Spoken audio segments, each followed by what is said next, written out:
Hello friends, இது உங்க சுகவலி Siddha care and நான் உங்க doctor Gayathri BSMS and with me here your wellness is just a ping அவே.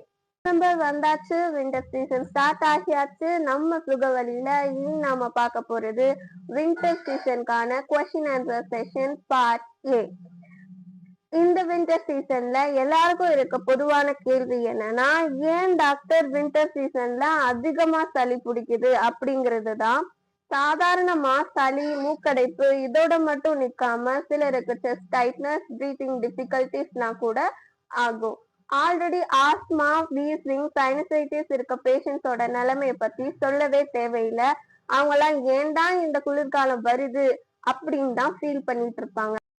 இந்த மாதிரியான சளி ஏன் அடிக்கடிக்கு இந்த வின்டர் சீசன்ல பிடிக்குது அப்படின்னு தெரிஞ்சுக்கணுமா? இந்த வீடியோவை கண்டினியூவா பாருங்க. இப்படிப்பட்ட விஷயங்களை பத்தி தெரிஞ்சுக்கணும்னா நம்ம பேஜை ஃபாலோ பண்ணிக்கோங்க. வின்டர் சீசன்ல அடிக்கடி சளி பிடிக்க காரணம் இந்த 5 விஷயம்தான். நம்ம ஏர்வேல இருக்கக்கூடிய மியூக்கஸ் ட்ரை ஆகி கட்டியாகிறது, ஏர்வேல இருக்க சிலியாவோட மூவ்மெண்ட் ஸ்லோ ஆகுறது, ஏர்வே கன்ஸ்ட்ரிக்ட் ஆகிறது, பொல்யூஷன்னால ஏர்வேல இன்ஃப்ளமேஷன் வருது, உடம்புல சிம்பத்தட்டிக் டோன் ஆக்டிவேட் ஆகிறது. இந்த 5ஐயும் பத்தி ஸ்லோவா ஒண்ணா பார்க்கலாம். ஃபர்ஸ்ட் ஒன், ஏன் ஏர்வே மியூக்கஸ் திக் ஆகுது? ஏன்னா வார்ம் ஏர் மாதிரி இல்லாம நம்ம கோல்ட் ஏர் ரொம்ப ட்ரையா இருக்கும். இப்போ வெயில் நேரங்கள்ல ஆறு, ஏரி இந்த மாதிரியான வாட்டர் ரிசோர்சஸ்ல இருந்து தண்ணி ஆவியாகி காத்துல மிக்ஸ் ஆகும். அதனால வார்ம் கண்டிஷன்ல ஏர்ல ஒரு ஈரப்பதம் இருக்கும். ஆனா வின்டர் சீசன்ல அப்படி எவாப்ரேட் ஆக முடியாததுனால அந்த ஏர் ரொம்பவே ட்ரையா இருக்கும். சோ அது எங்கெல்லாம் ஈரப்பதம் இருக்கோ அதையெல்லாம் சக் பண்ணி அது வச்சுக்கிறதுக்கா ட்ரை பண்ணும். அதனோட விக்டிம் தான் நம்ம ஏர்வே மியூகோசா. அதனால இந்த மியூகோசால இருக்கக்கூடிய வாட்டர் கண்டென்ட்டை இந்த கோல்ட் ஏர் ஆட்டை போட்டு போறனால நம்ம ஏர்வே மியூகோசா ட்ரை ஆகுது. இப்போ அடுத்த கொஸ்டின், சிலியா மூவ்மெண்ட் ஏன் ஸ்லோ ஆகுது?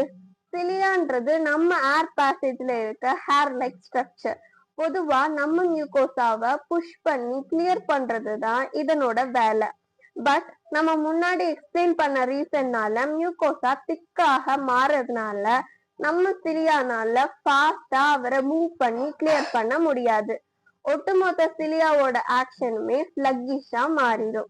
இப்போ மூணாவது, பொல்யூஷனால வரக்கூடிய இன்ஃப்ளமேஷன்.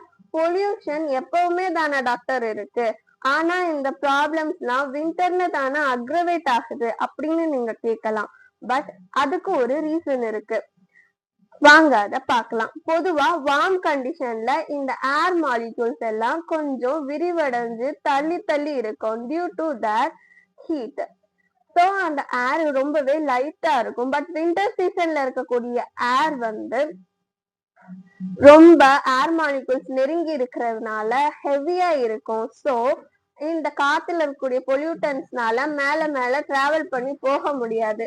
நம்ம சுவாசிக்கிற அந்த எல்லைக்குள்ளேயே தான் அது சுத்திட்டு இருக்கும். சில டைம் மிஸ்டையும் ஃபார்ம் பண்ணும்.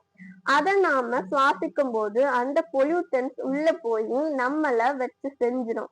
ஏற்கனவே அலர்ஜி ப்ராப்ளம்ஸ் உள்ளவங்க, ஆஸ்மா, வீசிங் பேஷண்ட்ஸோட நிலைமை ரொம்பவே மோசமா தான் இருக்கும். இந்த இன்ஃப்ளமேஷன்னால மேற்கொண்டு நிறைய மியூக்கஸும் செக்ரெட் ஆகும். ஆல்ரெடி வீக்கா இருக்க நம்ம சிலியாக்கு இப்போ double the time work load ஆகும். அடுத்து ஏர்வே கன்ஸ்ட்ரக்ஷன். ஏர்வே ஏன் கன்ஸ்ட்ரக்ட் ஆகுது அப்படின்னு பாத்தீங்கன்னா, ஒரு ஹார்டான மெட்டல் மேல சில்லான தண்ணிய ஊத்துனா என்ன ஆகும்? உடனே அந்த மெட்டல் டைட்டன் ஆகுமா? சேம் மெக்கானிசம் தாங்க. நம்ம பாடிக்குள்ள இன்டர்னல் ஹீட் இருக்கும். நம்ம அட் த சேம் டைம் கோல்டான ஏரை பிரீத் இன் பண்ணும்போது லங்ஸ்ல உள்ள எல்லா ஸ்ட்ரக்சருமே டைட்டன் ஆகுது. அது போக முன்னாடி சொன்ன பொல்யூட்டன்ஸ்னால இன்ஃப்ளமேஷன் மேற்கொண்டு கன்ஸ்ட்ரக்ட் ஆகுது. அதிக மியூக்கஸ் செக்ரஷன்னால airway passage even more construct ஆகுது. இதனால பிராங்கோஸ்பாசம் அப்படின்ற கண்டிஷன் வரும். இதனாலதான் நமக்கு செஸ்ட் டைட்னஸ், பிரீத்திங் டிஃபிகல்டிஸ் எல்லாம் வருது. Last but not least, sympathetic system activation. இந்த கோல்ட் ஏர் ரெஸ்பான்ஸ்னால உடம்புல நேச்சுரலாவே சிம்பத்தட்டிக் டோன் ஆக்டிவேட் ஆகிரும். அதனால heart rate, breathing rate, oxygen demand இதெல்லாம் இன்க்ரீஸ் ஆகும். ஆனா அதையெல்லாம் மீட் அவுட் பண்ற லெவல்ல நம்ம லங்ஸ் இருக்காது. அப்போதான் சிலருக்கு இந்த கொலாப்ஸ் எல்லாம் நடக்குது. இந்த கோல்ட் ஏர் பிளட் வெசல்ஸ ஷ்ரிங்க் பண்றதுனால பிபி ஷூட் அப் ஆகும், கார்டியாக் லோட் அதிகமாகும். அவங்களுக்கு இந்த பிரெத்லெஸ்னஸும் சேரும்போது செஸ்ட் பெயின் வர்றதுக்கும் சான்சஸ் இருக்கு. இதுல இருந்தெல்லாம் எப்படி உங்களை ப்ரொடெக்ட் பண்ணிக்கணும்னு தெரிஞ்சுக்கணுமா? அப்போ நம்ம சுகவலி சித்தா கேரை சப்ஸ்கிரைப் பண்ணிக்கோங்க. அடுத்தடுத்து வர வீடியோஸை மிஸ் பண்ண மாட்டீங்க. இது சுகவலி, உங்கள் சுகத்துக்கான வழி. Happy winter.